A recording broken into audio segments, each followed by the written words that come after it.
4,000 weeks time management for mortals. Will it help you clock in that 70 Pomodoros a day? Will it enhance the calligraphy of your month titles in your bullet journal? And does it work if you live forever? But ultimately, is it worth reading?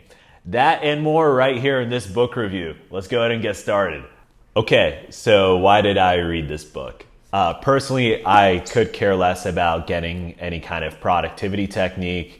Ultimately, I wanted to see if there's a way I should be viewing my time differently. So what is the book actually about?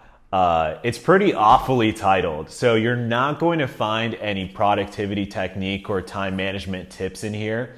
But what it does deliver on is so much better than any time management tip it could have given.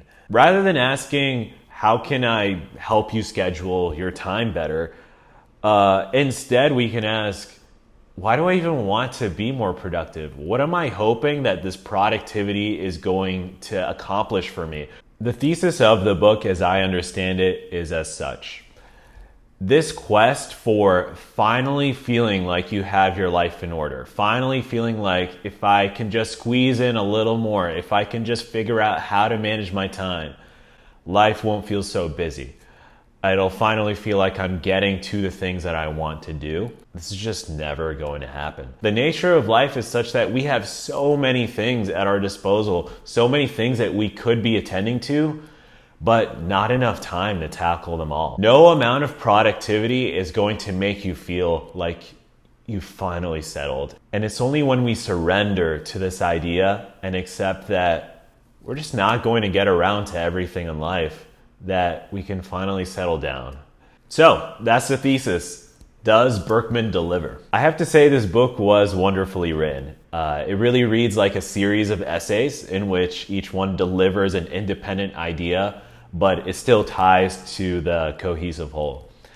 It did start off a little slow for me. It felt like the beginning was a pseudo rant about modernity and the busyness of modern life. But once it got past that initial hurdle where I felt like Burkeman thought he had to hook the reader in, then it got a lot more abstract and philosophical in nature.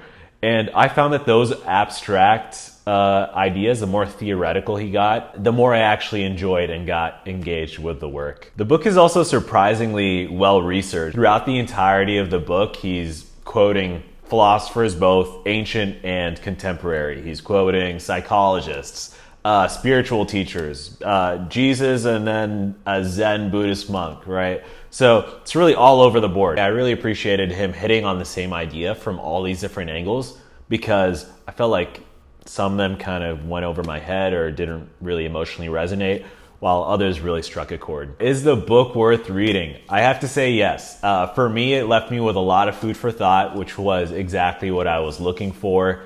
And just all around a well-written book. Who would I recommend it to? I'd say anyone who's into philosophy, to self-improvement, self-development, self-reflection. You've been a productivity guru and you feel unsatisfied with what is provided you. Now, there is going to be a crowd that's going to despise this book. I'd say for those who are highly ambitious, they might perceive some of Burkeman's ideas to be ideas of weakness, of compromising on your dreams or admitting that you can't live up to a certain standard. But I don't think that's what Burkeman actually believes. I think Burkeman does see his ideas as compatible with ambition. But for those who don't buy his thesis, then you're just going to think the book's dumb. Two personal takeaways for me. The first one being realizing this idea that Burkeman talks about of your life not building up to anything, but realizing that your life has already arrived. While reading this book, I was in the midst of a job search where I saw it as applying for jobs, studying for interviews, getting some interviews, building up to this crescendo where I finally land that job. Burkeman helped reframe that and allowing me to see it as, you know what, I have this upcoming interview in like 10 minutes and this sense of anticipation for it, but there's really no need for that. Like I'm living in the process. I'm in my life. I understood that this job process is going to go on for a while, and yeah, landing a new job will be cool, but I don't need to wait for the cool thing to happen. My second takeaway is that Time is only valuable insofar as it can be spent with other people. Duh, Ibrahim, okay, real deep. But here's what I mean by that. If you take something like money, when it comes to money, it's always better to have more money. But if you take something like a social media network, is having 10 accounts on that social media network 10 times better than having one account? No, here's what's a lot more useful is you sign up and then you get 10 other people to sign up. That way you can actually communicate on that network. The more people who have access to this thing, the better it becomes. Time is that same way.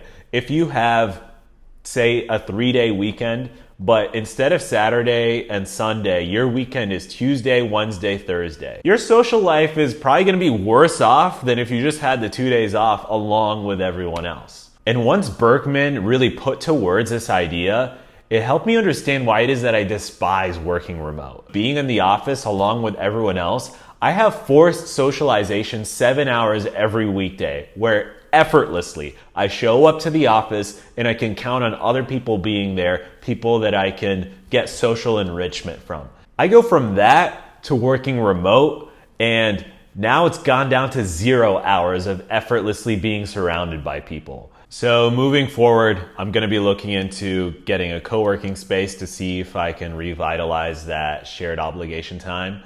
And also looking into whether or not trying to coordinate hangouts with my friends is actually better suited into trying to find shared obligations with my friends. Feels like right now, Friday morning, send out the text, yo, what are you doing this weekend? And trying to mass coordinate between all these people to get things together. But maybe getting us sucked into shared responsibilities will just take care of all that for us. So 4,000 weeks, are you going to add it to your reading list? Are you going to remove it from your reading list? Have you read it? Let me know in the comments down below. If you like this book review, like, subscribe, and I'll see you in the next one.